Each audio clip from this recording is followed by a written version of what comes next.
Hi.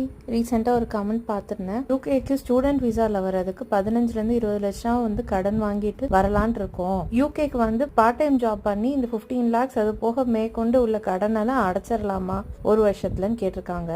நீங்கள் student விசாவில் வரீங்கன்னா உங்களால் 20 மணி நேரம் தான் ஒரு வாரத்தில் பார்ட் டைம் ஒர்க் பண்ண முடியும். அதுவும் பார்ட் டைமில் ரொம்ப பெரிய பே இருக்காது. ஆனால் நிறைய பேர் சொல்லுவாங்க 10 to 15 pounds per hour கிடைக்கும்ன்றது. ஆனால் எல்லா பார்ட் டைம் ஜாப்ஸ்க்கும் இந்த அளவுக்கு பே பண்ணுவாங்களான்னு கேட்டிங்கன்னா அது பெரிய டவுட் தான். இன்னொரு விஷயம் பார்த்தீங்கன்னா இந்த பார்ட் டைம்ல வர சேலரி வச்சு உங்களால சேவிங்ஸ் பண்ண முடியுன்றது ரொம்ப கஷ்டம். ஏன்னா இங்கே காஸ்ட் ஆஃப் லிவிங் ரொம்ப மோசமா இருக்கு. ஸ்டூடெண்டா இருந்துட்டு உங்களோட பேசிக் நீட்ஸை மட்டும்தான் சாட்டிஸ்ஃபை பண்ணிக்க முடியுமே தவிர சேவிங்ஸ் பண்ணவே முடியாது. என்னோட பர்சனல் அட்வைஸ் என்னவா இருக்கும்னா, உங்களுக்கு இங்க படிக்கிறதுல உங்களுக்கு கரியர் growth இருக்கும். இங்க ஃபோக்கஸ்டா நான் ஸ்டடீஸ்ல படிச்சுட்டு மேற்கொண்டு என்னோட சர்வைவல்காண்டி மட்டும் பார்ட் டைம் பண்ணுவேன் அப்படின்னா நீங்க தாராளமா வரலாம். கடன் வாங்கிட்டு அந்த கடன் அடைக்கிறதுக்காண்டி இங்க வரேன் அப்படின்னா வேண்டாம்.